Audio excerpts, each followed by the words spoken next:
ஈரோடு மாவட்டம் கீழ்பவானி வாய்க்காலில் சட்டவிரோதமாக தண்ணீர் திருடினார். கடும் நடவடிக்கை எடுக்கப்படும் என அமைச்சர் முத்துசாமி எச்சரிக்கை விடுத்துள்ளார். கீழ்பவானி வாய்க்காலில் சீரமைப்பு பணிகளை விரைந்து முடித்து ஆகஸ்ட் 15ஆம் தேதி தண்ணீர் திறக்க வேண்டும் என விவசாயிகள் போராட்டங்களில் ஈடுபட்டு வந்த நிலையில் வாய்க்காலில் நடைபெற்று வரும் சீரமைப்பு பணிகளை அமைச்சர் முத்துசாமி நேரில் பார்வையிட்டு ஆய்வு மேற்கொண்டார். அதைத் தொடர்ந்து செய்தியாளர்களை சந்தித்த அமைச்சர் இவ்வாறு தெரிவித்துள்ளார். இப்பொழுது அதிகாரிகள் அதில் மிக தெளிவாக இருக்காங்க. எந்த இடத்துல அந்த மாதிரி சட்டவிரோதமாக எடுத்தாலும் கடுமையான நடவடிக்கை எடுக்கப்படும். அதில் எவ்வளவு தூரம் அவங்களுக்கு பிரச்சனை வருமோ அதெல்லாம் வரும். அதனால் அந்த மாதிரி எடுக்கிறவங்க அதிலிருந்து ஒதுக்கிக்கிறது நல்லது.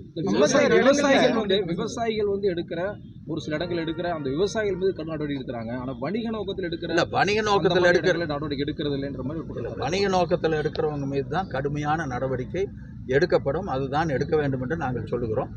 விவசாயிகள் எடுப்பது சில நேரங்களில் அவர்களுக்கு அந்த உரிமை இல்லாத இடத்திற்கு எடுக்கிறார்கள். அது விவசாயத்திற்காக எடுக்கிறார்கள் என்ற ஒரு எண்ணம் ஒரு மனசு எங்களுக்கு இருந்தாலும் நீதிமன்றத்துடைய உத்தரவு மற்ற சட்டங்கள் இதையெல்லாம் பார்த்து அதையும் தடுப்பதற்கான நடவடிக்கை பார்க்க வேண்டும். வணிகத்திற்காக எடுப்பவர்களையும் விவசாயிகளையும் ஒரே மாதிரியாக ட்ரீட் பண்ண மாட்டோம். ஆனால் ரெண்டையும் கட்டுப்படுத்துவதற்கான நடவடிக்கை தான் எடுக்கும்.